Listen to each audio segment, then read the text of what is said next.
Hi നമസ്കാരം. അങ്ങനെ നമ്മുടെ ബോച്ചയ്ക്ക് ജാമ്യം ലഭിച്ചിരിക്കുന്നു. ബോച്ചെ പുറത്തേക്ക് വരാൻ പോകുന്നു. ഒരു പക്ഷേ ചിലപ്പോൾ ഒരു 5:30-6 മണിയോടുകൂടി ബോച്ച പുറത്തേക്ക് വരാൻ പ്രൊസീജിയറൊക്കെ കഴിഞ്ഞാൽ ഉടനെ ബോച്ച പുറത്ത് വരും. ഇന്ന് 3 മണിയായപ്പോൾ തന്നെ ബോച്ചയ്ക്ക് ജാമ്യം കൊടുക്കുമെന്ന് തന്നെ കോടതി പറഞ്ഞിരുന്നു. ഹണി റോസിൻ്റെ പരാതിയിലായിരുന്നു ബോച്ചയ്ക്കെതിരെ കേസെടുത്തത്. ബോച്ചയുടെ 2-3 വീഡിയോകൾ നമ്മൾ ചെയ്തപ്പോഴത്തേക്ക് ചില ആൾക്കാർ വന്നിട്ട് നമ്മളടുത്ത് ചോദിച്ചു, നിങ്ങൾക്ക് വേറെ ജോലിയില്ലേ ബോച്ചയെ കുറിച്ചിട്ടൊക്കെ പറയാനെന്ന്. ബോച്ച കോപ്രായം കാണിക്കുന്ന ആളാണ് എന്നൊക്കെ പറയാറുണ്ട്. പക്ഷേ ബോച്ചെ എന്ത് കോപ്രായം കാണിച്ചാലും ബോച്ചയ്ക്ക് ഒരു നല്ല മനസ്സുണ്ട്. കാരണം അദ്ദേഹത്തിന് ഈ പാവങ്ങളെ സഹായിക്കാനായിട്ടുള്ളൊരു മനസ്സ്, ആ മനസ്സ് നമ്മൾ കേരളത്തിലെ ജനങ്ങൾ കാണാതെ പോകരുത്. ഒരുപാട് ആൾക്കാർക്ക്, ഒരുപാട് അമ്മമാർക്കൊക്കെ അദ്ദേഹം വലിയൊരു ആശ്വാസമായിട്ടുണ്ട്. ഇപ്പം അബ്ദുൾ റഹീം എന്ന് പറഞ്ഞ ഒരു ചെറുപ്പക്കാരന് വേണ്ടി അദ്ദേഹം ഇറങ്ങി 32 കോടി സമാഹരിച്ചു. അതുപോലെ എത്ര ആൾക്കാർക്ക് വീട് വെച്ച് കൊടുക്കുന്നു, എത്ര ആളെ ഈ വൃദ്ധസദനത്തിൽ പോയിട്ട് അദ്ദേഹം ഓരോ കാര്യങ്ങൾ ചെയ്യുന്നു. അപ്പം അദ്ദേഹത്തിൻ്റെ വസ്ത്രരീതി, അദ്ദേഹത്തിൻ്റെ ആ ഒരു നേച്ചർ, അല്ലെങ്കിൽ അദ്ദേഹത്തിൻ്റെ ആ ഒരു ദ്വയാർത്ഥ പദം എന്നൊക്കെ പറഞ്ഞ് നമ്മൾ അദ്ദേഹത്തെ പുച്ഛിക്കുമ്പോൾ, അദ്ദേഹത്തെ നമ്മൾ കളിയാക്കുമ്പോൾ, സത്യം പറഞ്ഞാൽ അദ്ദേഹത്തിൻ്റെ ആ ഒരു മനസ്സുകൂടെ നമ്മൾ കാണും. ഇവിടെ എത്രയോ ബിസിനസ്സുകാരുണ്ട്, ആരെന്ത് ചെയ്യുന്നുണ്ട്. ഇപ്പോൾ ഈ നമ്മുടെ ഈ ഹണി റോസ് ആണെങ്കിലും സെലിബ്രിറ്റിയാണ്, അത്യാവശ്യം നല്ല രീതിയിൽ റീച്ചുള്ള ഒരു നടിയാണ്. അവരും ഒരുപാട് സമ്പാദിക്കുന്നുണ്ട്. അവരാർക്കെങ്കിലും എന്തെങ്കിലും കൊടുത്തതായിട്ടൊന്നും നമുക്കറിയില്ല. പക്ഷേ ബോച്ച പറഞ്ഞിട്ടുള്ള ആ ഒരു ദ്വയാർത്ഥ പദം അത് തെറ്റ് തന്നെയാണ് എന്ന് നമ്മൾ ഇപ്പോഴും പറയുന്നുണ്ട്. അതിനൊന്നും നമ്മൾ ന്യായീകരിക്കുന്നില്ല. ബോച്ചയുടെ രീതിയിൽ പറഞ്ഞു എന്നാണ് ഉള്ളത്. എന്തായാലും ഈ ഒരു വിഷയത്തിൽ രാഹുൽ ഈശ്വർ ശക്തമായ രീതിയിൽ തന്നെ ഇതിനകത്ത് ഇങ്ങനെ ഈ ബോച്ചയ്ക്ക് സപ്പോർട്ടായിട്ട് വന്നിട്ടുണ്ട്. അപ്പം രാഹുൽ ഈശ്വറിനെതിരെയും ഹണി റോസ് കേസ് കൊടുത്തു. ഹണി റോസിന് അപ്പം ഇങ്ങനെ പുരുഷന്മാർക്കെതിരെ കേസ് കൊടുത്തിട്ട് പുരുഷന്മാരെ അകത്തേക്ക് തള്ളുന്ന ഒരു സമ്പ്രദായം, അത് രണ്ട് ഭാഗവും കേൾക്കണമല്ലോ. കാരണം ഇപ്പോൾ ബോച്ച പറഞ്ഞത് ശരിയാണ്, പക്ഷെ അത് ഇത്രയ്ക്കും വലിയൊരു കുറ്റം, അല്ലെങ്കിൽ ഒരാഴ്ച ഇദ്ദേഹത്തെ പിടിച്ച് അകത്തിടാൻ പറ്റിയ വലിയൊരു കുറ്റമായിട്ടൊന്നും എനിക്ക് സത്യത്തിൽ അത് തോന്നില്ല. പിന്നെ കോടതിയാണ് അത് തീരുമാനിക്കുന്നതും ജാമ്യം കൊടുക്കുന്നതും കൊടുക്കേണ്ട എന്നുള്ള ആ കേസിൻ്റെ വാല്യൂ, അല്ലെങ്കിൽ അതിൻ്റെ വലിപ്പം എത്ര ഉണ്ടെന്നൊക്കെ തീരുമാനിക്കുന്ന കോടതി തന്നെയാണ്. എന്താണെങ്കിലും ബോച്ചെ വലിയ ഹീറോ ആയിട്ട് ഇനിയിപ്പോൾ പുറത്തേക്ക് ഇറങ്ങാൻ പോവുകയാണ്. എന്തായാലും വലിയൊരു മാധ്യമ നിര തന്നെ ഇപ്പം തന്നെ ഈ പറയുന്ന ജയിലിൻ്റെ വാതിക്കൽ തമ്പടിച്ചിട്ടുണ്ട്. നമ്മൾ പോകണം എന്ന് വിചാരിച്ചതാണ്, പക്ഷേ ഇന്ന് വേറൊരു വഴിക്ക് പോയതുകൊണ്ട് അവിടെ എത്താനായിട്ട് പറ്റിയില്ല. എന്താണെങ്കിലും ബോച്ചയുടെ വീഡിയോസ് വരും. ബോച്ചയുടെ വീഡിയോ വരുമ്പോൾ നമ്മൾ ആ വീഡിയോസിൻ്റെ റിയാക്ഷൻ ചെയ്യും. ഇതുമായി ബന്ധപ്പെട്ടിട്ട് ഒരു ചെറിയൊരു വാർത്ത വന്നിട്ടുണ്ട്. നമുക്കതൊന്ന് ജസ്റ്റ് ഒന്ന് നോക്കാം.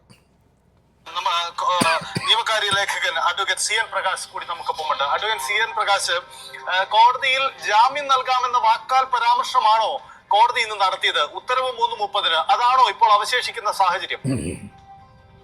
ജാമ്യം നൽകുമെന്ന സൂചന തന്നെയാണ് കോടതി വാക്കാൽ നൽകിയിട്ടുള്ളത്. 3:30 വിശദമായിട്ടുള്ള ഉത്തരവ് വരിക, അപ്ലോഡ് ചെയ്യുകയാണ് ചെയ്യുക. 3:30 ഉത്തരവ് അപ്ലോഡ് ചെയ്യുമെന്നും ഓപ്പൺ കോടതിയിൽ ജസ്റ്റിസ് പി വി കുഞ്ഞികൃഷ്ണൻ പറഞ്ഞു. അപ്പോൾ ജാമ്യം നൽകുമ്പോൾ ഉണ്ടാകുന്ന ഉപാധികൾ എന്തെല്ലാമാണ് എന്ന് സംബന്ധിച്ച വിശദാംശങ്ങൾ ആ ഓർഡറിൽ മാത്രമാണ് ഉണ്ടാവുകയുള്ളൂ. ബോബി ചെമ്മണ്ണൂരിന്റെ അഭിഭാഷകനായിട്ടുള്ള പി രാമൻപിള്ള തന്റെ പാസ്പോർട്ട് നിലവിൽ പോലീസ് സീസ് ചെയ്തിരിക്കുകയാണ് എന്ന കാര്യം കൂടി കോടതിയെ ബോധിപ്പിക്കുന്ന സാഹചര്യം കൂടി ഉണ്ടായി. ഏതായാലും ശക്തമായ ഒരു മെസ്സേജ് സമൂഹ മാധ്യമങ്ങളിലൂടെ സ്ത്രീ അധിക്ഷേപം നടത്തുന്നവർക്ക് ശക്തമായ ഒരു സന്ദേശം ഈ അറസ്റ്റ് കൊണ്ട്, ഈ കേസ് കൊണ്ട് ഉണ്ടായിട്ടുണ്ട് എന്ന് കോടതിയും വാക്കാൽ പരാമർശിച്ചു. ലൈംഗിക ചുവയുള്ള ഭാഷയാണ് ബോബി ചെമ്മണ്ണൂർ നിരന്തരമായി സമൂഹ മാധ്യമങ്ങളിൽ ഉപയോഗിക്കുന്നത് എന്നാണ് സർക്കാരിന് വേണ്ടി ഹാജരായ പ്രോസിക്യൂട്ടർ പറഞ്ഞത്. എല്ലാ പരിപാടികളിലും അദ്ദേഹം ഉപയോഗിക്കുന്ന ഭാഷ ഇതാണ്. അതുമായി ബന്ധപ്പെട്ട് നിരവധിയായ വീഡിയോകൾ സോഷ്യൽ മീഡിയയിലും ഫേസ്ബുക്കിലും ഇൻസ്റ്റഗ്രാമിലും ഒക്കെ ഉള്ള നിരവധിയായ ദൃശ്യങ്ങൾ കോടതിയെയും എതിർഭാഗത്തെയും രാമൻപിള്ള, അഭിഭാഷകനായ രാമൻപിള്ളയെയും പ്രോസിക്യൂഷൻ കാണിക്കുന്ന സാഹചര്യം ഉണ്ടായി.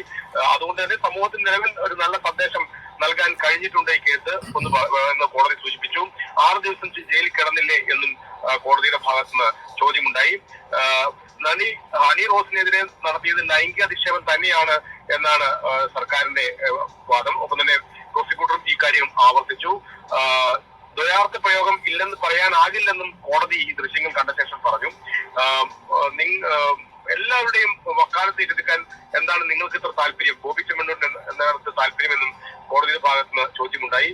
തെക്ക് മുതൽ വടക്ക് മുതൽ തെക്ക് വരെ ഓടി തുടങ്ങിയ കാര്യങ്ങളൊക്കെ ജാമ്യാപേക്ഷ ഉണ്ടല്ലോ എന്നും ഓക്കെ, അപ്പം കോടതി അതിരൂക്ഷമായ ഭാഷയിൽ തന്നെയാണ് ബോബി ചെമ്മണ്ണൂരിനെ വിമർശിച്ചിരിക്കുന്നത്. ദ്വയാർത്ഥ പദം അതിനി ഉപയോഗിക്കാൻ പാടില്ല. കാരണം ഇതൊരു മെസ്സേജ് ആയിട്ടാണ് കോടതിയുടെ ഈ ഒരു വാർത്ത ഇപ്പോൾ പുറത്തേക്ക് വരുന്നത്. സത്യത്തിൽ ബോബി ചെമ്മണ്ണൂർ പറയുന്ന ആ ഒരു കാര്യത്തോട് നമ്മൾ മലയാളികൾക്ക് യോജിക്കാൻ പറ്റില്ല. പക്ഷേ അദ്ദേഹം ചെയ്തിട്ടുള്ള ഒരുപാട് നല്ല കാര്യങ്ങൾ, അതായത് പോസിറ്റീവ് കാര്യങ്ങളെ കുറിച്ചിട്ടാണ് ഞാൻ പറഞ്ഞത്. എന്താണേലും അത് നമുക്ക് മാറ്റിവെക്കാൻ പറ്റില്ല.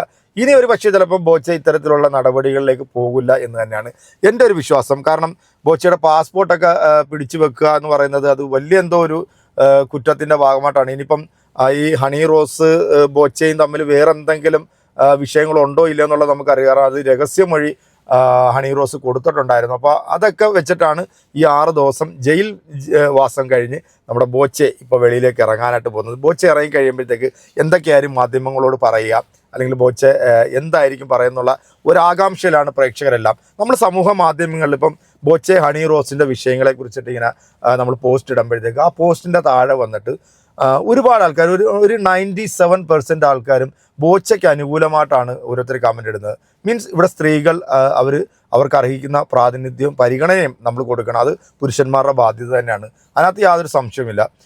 ഇത്തരത്തിൽ ഹണി റോസ് ഡ്രസ് ചെയ്ത് വരുന്നത് അത് ഹണി റോസിൻ്റെ ചോയ്സാണ്. അപ്പോൾ അതിനകത്ത് വേറൊരു രീതിയിൽ കാണുന്നത് അത് ഓരോരുത്തരുടെ കാഴ്ചപ്പാടാണെന്ന് മാത്രമേ നമുക്ക് പറയാൻ പറ്റൂ. എന്തായാലും ഈ 2 പേരുടെ കാര്യത്തിലും സത്യവും, ഈ 2 പേരുടെ കാര്യത്തിലും നേരും നെറിവും ഉണ്ട്.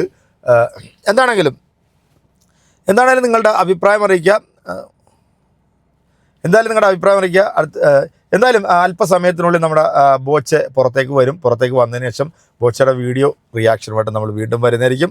അപ്പോൾ അതുവരേക്കും വെയിറ്റ് ആൻഡ് സീ.